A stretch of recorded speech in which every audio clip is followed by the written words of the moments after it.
Il y a déjà des drames en Méditerranée, trop. Et ces drames, ils sont le résultat d'une entente entre des candidats à l'immigration et des mafias qui organisent ces passages.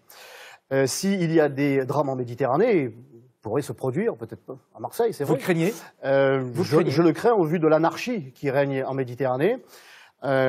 Anarchie qui est le résultat, encore une fois, de ces ententes entre des associations qui ne respectent pas le droit international et de bon gré mal gré avec des passeurs. Donc quand Christophe Castaner dit, par exemple, qu'il y a des gens qui se nourrissent sur la pauvreté ou la misère des autres, vous êtes d'accord avec lui, du coup? Il y a des mafias qui organisent ces passages. Vous allez plus loin, vous parlez de mafia. Et le souci, c'est que Christophe Castaner n'est pas cohérent, lui et le gouvernement auquel il appartient. Et ils ont une position qui est ambiguë et qui continue à persuader les candidats à l'immigration que l'on peut venir en Europe, que l'on peut venir en France. Non, regardez, le Sea-Watch, par exemple, qui a accosté à Lampedusa.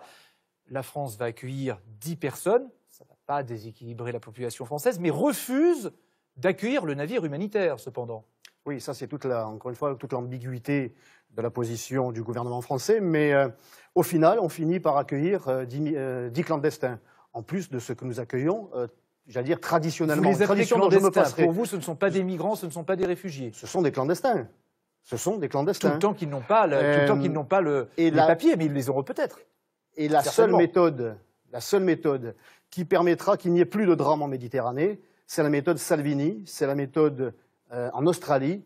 No way, vous n'aurez aucun droit. Si vous posez un pied chez nous, vous ne pourrez pas poser le second parce que vous serez expulsé. Justement. Il n'y a pas de drame pour ces candidats à l'immigration en Australie parce qu'il n'y a pas de candidats à la traversée. Ils savent qu'ils ne seront pas reçus. Mais justement, Matteo Salvini. Et grâce Salvini, à Salvini, permettez-moi de terminer, et grâce à la politique de Matteo Salvini, il y a moins de morts en Méditerranée aujourd'hui qu'il y en avait hier. Et c'est en raison de la volonté d'accueil de l'Espagne et d'autres pays que les candidats continuent à tenter leur chance.